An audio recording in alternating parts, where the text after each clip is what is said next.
So hello dear students, welcome to current affairs and general knowledge series. So आज के इस video में हमारा टॉपिक है मिसलेनियस पार्ट 35।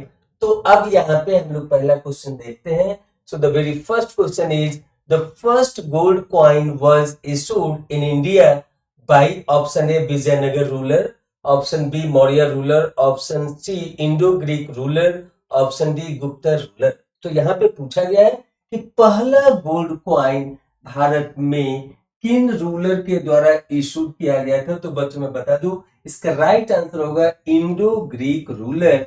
और जो कॉइन इशू हुआ था गोल्ड कॉइन, उसमें एक साइड भारत के राजा का फोटो था और दूसरे साइड में ग्रीस के राजा का फोटो था। तो इस तरीके से वहां पे first gold coin was issued in India by Indo Greek ruler. अब देखते हैं next. So next is the civil disobedience movement, जिसे हिंदी में बोला जाता है सविनय अवज्ञा आंदोलन, वाज हेल्ड इन।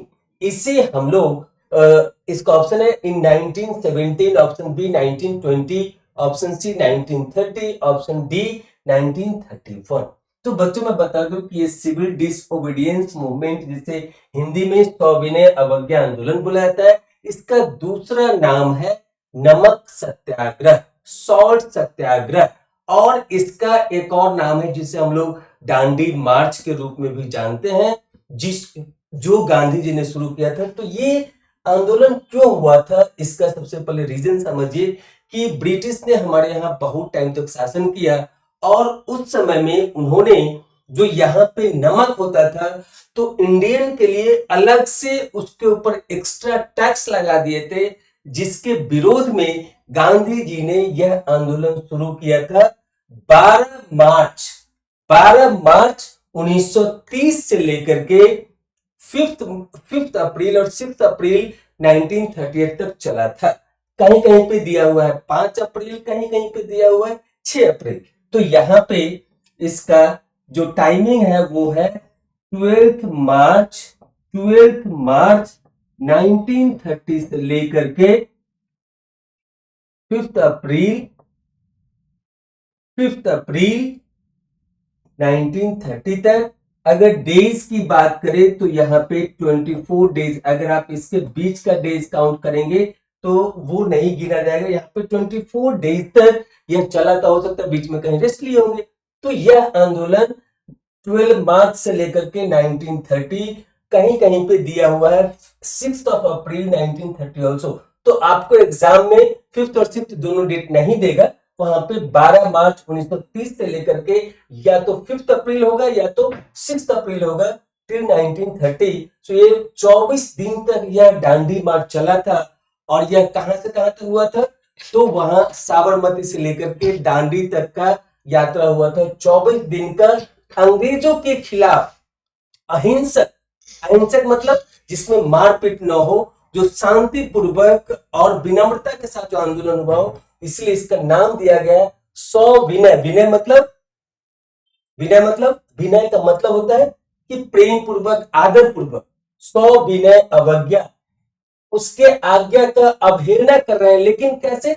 विनम्रता पूर्वक। और इसलिए इसका नाम दिया गया सविनय अवज्ञा आंदोलन। तो यह 12 मार्च 1930 से लेकर के 5 अप्रैल 1930 तक चला था, 24 दिन तक। इसका दूसरा नाम है नमक सत्याग्रह या फिर सॉल्ट सत्याग्रह, और दांडी मार्च भी इसको बोलते हैं।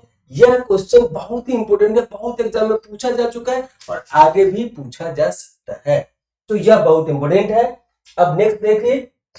सो नेक्स्ट है गांधी जी's Irwin pact was held in option A 1900, option B 1907, option C 1912, option D 1931। तो बच्चों जैसा कि हमने आपको बताया था इससे पहले वाले क्वेश्चन में कि वहां पे क्या हुआ था, नमक सत्याग्रह हुआ था।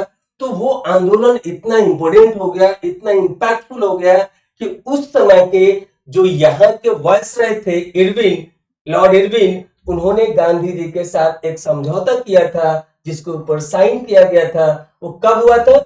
1931 में। तो उस समय में कुछ रूल आया ऐसा जिससे कि लोगों को राहत मिला, जो नमक सत्याग्रह था उसके कारण।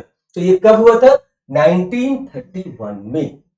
गांधी जी इरविन पैक्ट, मतलब गांधी जी का लॉर्ड इरविन के साथ जो बातचीत हुआ, समझौता हुआ, वो कब हुआ? तो 1931 में। Next, who is known as the father of the modern economics? Question mark. Option a Adam Smith, option b Amartya Sen, option c Shashi Tharoor, option d P Chidambaram. तो बच्चों मैं यहाँ पे बता दूं, इसका राइट आंसर होगा Adam Smith, which is given in option A.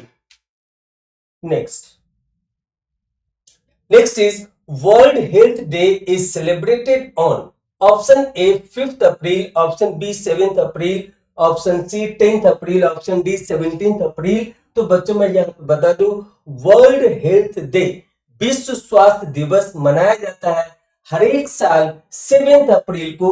So option b is the right answer for this question. अब देखते हैं next. So next is the national rice research institute, जिसे शॉर्ट फॉर्म में NRRI भी बोला जाता है, is situated in option a Orissa, option b Andhra Pradesh, option c Karnataka, option d Tamil Nadu. तो बच्चों मैं बता दूं यहाँ पे कि नेशनल राइस रिसर्च इंस्टीट्यूट, जिसे NRRI बोला जाता है, यह उड़ीसा के कटक जिला में है। तो इसलिए इसका राइट आंसर होगा option A. Option A is the right answer for this question. अब देखते हैं next. So next is Tulbul project is situated on option A Godavari river, option B Indus river, option C Jhelum river, option D Chenab river। तो बच्चों में बता दूं यहाँ पे ये तुलबुल प्रोजेक्ट कई बार एग्जाम में पूछा जाता है इन सब चीजों के बारे में। तो तुलबुल प्रोजेक्ट कहाँ पे है? तो ये है situated on Jhelum river, Jammu Kashmir में। ये झेलम रिवर के वाटर के फ्लो को रेगुलेट करता है कि ज्यादा कम पानी हो वहां पे। तो तुलबुल प्रोजेक्ट जो झेलम नदी के द्वारा जो पानी का बहाव होता है उसके ऊपर रेगुलेट करता है, कंट्रोल करता है। Next is hematite is an ore of option a iron, option b aluminium, option c copper, option d zinc. तो ये बहुत ही इंपॉर्टेंट है, हेमाटाइट किसका ओर है? तो बच्चों को पता भी होगा ये आयरन का ओर है। So option A is the right answer for this question. अब देखते हैं next. So next is who was the last empire of the Lodhi dynasty? Option A Bahlul Lodhi, option B Sikandar Lodhi, option C Ibrahim Lodhi, option D none of the above. तो बच्चों मैं बता दूं यहाँ पे कि लोधी वंश का जो सबसे लास्ट शासक थे, जो सबसे अंतिम शासक थे, उनका नाम है इब्राहिम लोधी। क्या है? Ibrahim Lodhi. Next is world television day celebrated on option a 15th November, option b 17th November, option c 21st November, option d 27th November. तो बच्चों मैं यहाँ पे बता दूं कि यह बहुत इंपॉर्टेंट है। वर्ल्ड टेलीविजन डे को यूएन ने प्रपोज किया था इन 1996 और ये हर एक साल 21 नवंबर को मनाया जाता है और इसी दिन हेलो डे भी मनाया जाता है। जब भी हम लोग किसी का फोन आता है तो हेलो करते हैं, तो इसी दिन हेलो डे भी मनाया जाता है। सो वर्ल्ड टेलीविजन डे 21 नवंबर और इसी दिन हेलो डे भी मनाया जाता है। यह बहुत इंपॉर्टेंट है। अब आपकी बारी है, टेस्ट योरसेल्फ। सो यहाँ पे हमने क्वेश्चन पूछा है द फेमस बुक गीत गोविंद इज रिटन बाय। यहाँ पे आपको इस गीत गोविंद के किताब के राइटर का नाम लिखना है। तो हमें उम्मीद है कि आपको यह वीडियो अच्छा लगा होगा, सारे क्वेश्चंस भी आपको अच्छे लगे होंगे। आप सबको अच्छे से नोट करें, याद भी करते जाएं और उसको साथ साथ में बार बार रिवाइज भी करते जाएं ताकि जब एग्जाम में पूछा जाए तो वो सही आंसर आप कर पाए।